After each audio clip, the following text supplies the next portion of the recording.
Welcome to A Quest for Pillows. Today we are back with another battle of the bands, and today's is a whaley one, because we have Gojira versus Mastodon. Battle of the Oceans. Which is going to win? We're going to find out, but before I do, pop yours down below. What's your favourite band out of the two? Which do you think will win?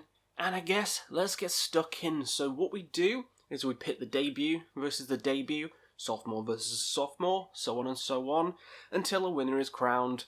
So, let's have some fun. First up, Remission by Mastodon versus Terra Incognita by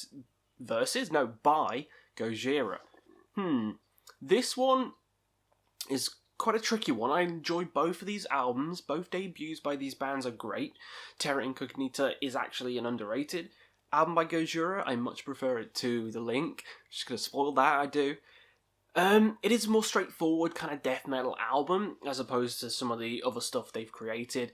Remission is very, very catchy. Songs like March of the Fire Ants, that guitar riff, oh my god. It's the sludgiest Mastodon album, it's the heaviest, and I think it's gonna win. I think Mastodon's Remission is gonna beat Gojira's Terror just because of the songs in Remission are just more memorable to me. I think it is a better album overall, and some people swear by Remission, saying it's the best Mastodon album. I don't agree. I'll let you know my favourite when it comes to that. We did a ranking on it, so you know, but yeah, I'll let you know in here as well, but I think it's way better than Terror, so it's gonna win the debut fight. Next up, Sophomore versus Sophomore, The Link by Gojira, where they've started to go a bit more tribal, a bit more technical in the playing, and it started to branch out into what they would become, versus Mastodon's Leviathan. Now, this is my favourite Mastodon album, so this is easily going to win. Sorry, Gojira, I still like you, but Mastodon's Leviathan is just a great concept overall. It's the whaliest album. How can it not win? It's all about Moby Dick. Some of the songs on here, I mean, Blood and Thunder is literally my favourite Mastodon song. It is. It is my favourite Mastodon song. And some of the, like, Hearts Alive, Joseph Merrick, like, all these, Aqua Dementia, all these songs are amazing. The whole album from start to finish flows so well. It's a great concept album. Amazing art, amazing album overall, and it's my favourite. So Mastodon is going to win again. Now is a bit tricky, because we have From Mars to Sirius versus Blood Mountain. Blood Mountain by Mastodon, really great album. I love most of the songs on here. Colony of Birchmen especially. Oh, that's a spicy meatball. Heavy as hell, carrying on the trajectory from Leviathan, just in an upward fashion. And then you have From Mars to Sirius, where Gojira found their footing, made catchy ass songs, and I have to give it to Gojira. I have to give it to the whale one. Flying Whales, Backbone. Need I say more? Need I say more? Every song on From Mars to Sirius is a banger. It's my favourite Gojira album. Always has been. Global Warming, like, every song is just killer. It's Heavy Smatter of the Universe slays anything on Blood Mountain. I'm sorry, it just slays anything on Blood Mountain. From Mars to Sirius is one of my favourite albums of all time. I don't think Gojira made a better album. It's perfect. It's like a 10 out of 10. Love this album. Now, completely out of the Battle of the Bands, putting From Mars to Sirius versus Leviathan, now that's a hard task. And if we're going to do the Battle of the Whale Cores, I don't know which one would win. They're both about equal. But maybe that's a topic for you guys to fight in the comments. But for now, From Mars to Sirius is winning this fight. The Way of All Flesh is next. Way more technical album, way heavier, longer songs, interesting album, versus Crack the Sky.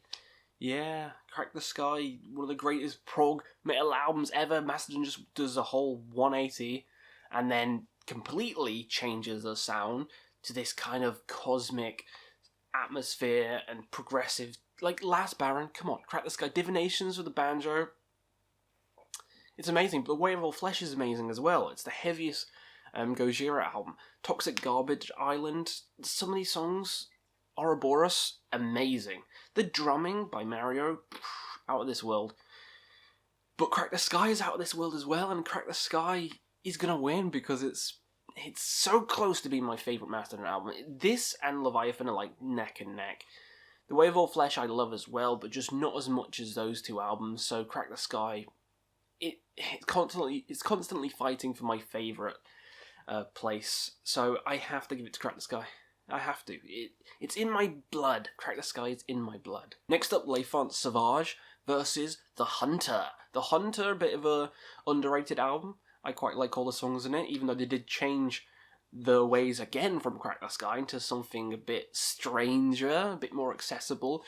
And then L'Enfant Sauvage, carrying on from Master Sirius and The Way of All Flesh and everything, just getting better and better. Mouth of Carla, Born for One Thing, like, so many good songs in L'Enfant Sauvage. And the title track as well, love the title track. I'm going to give it to Gojira. I love L'Enfant Sauvage. It's probably my second favourite Gojira album. Probably is. It's a bit catchier than Way of All Flesh. Less heavy, but it's still quite heavy. But I think the memorability and the catchability is there. L'Enfant is the winner. Next up, Magma versus Once More Round the Sun. Magma versus Once More Round the Sun. Now, a lot of people hate Magma for some unknown reason. I don't really know why. They think it went a bit too popular or a bit too mainstream. I don't know why. I think they went a bit mellower, songs like Silvera and stuff like that. That doesn't mean they sold out or anything, though. I still think the album hits. I still think every song is amazing. And the song Lowlands, that ending blows my mind every time. Once More Around the Sun's my least favourite Mastodon album. It's fine.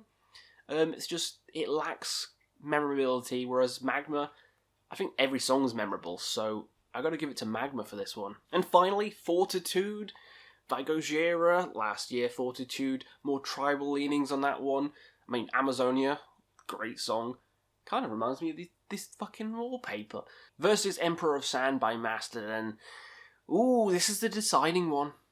This is the deciding one. What do I prefer, Emperor of Sand versus Fortitude? I know a lot of people love Fortitude. I think Metal Hammer even put it as the best album of the year. I'm going to go with Mastodon. I'm going to go with Emperor of Sand. Some people didn't like it when it came out. I really enjoyed it, and the song Jaguar God is fantastic. That's one of the best Mastodon songs ever. Emperor of Sand is pretty underrated, in my opinion.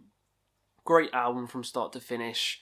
Fortitude's great as well. It's just, I never want to go back to it. There's a couple of standout songs, but overall, it's just not as good as Emperor of Sand, in my opinion. Probably different to your guys' opinions, seeing as though a lot of people voted it as the best of last year. I'm not one of them. I think it was good, but much prefer Emperor of Sand, and I much prefer Hushed and Grim. So if I was going to put Hushed and Grim versus Fortitude, Hushed and Grim way outweighs the competition, because double album of just meaningful songs, all about emotion and what they struggled and went through, is better, in my opinion. It's better, and Hushed and Grim might win against a lot of the Gojira albums. Just, I love that album so much. That's not to take away from Gojira. Love every album I've talked about, even Fortitude, even though I just slammed it, but I still really enjoy that album. So this was a hard battle. Let me know what you guys thought down below. Who would win for you? It's all in the name of fun. Let me know down below, and we'll see you again on another Quest for Pillows.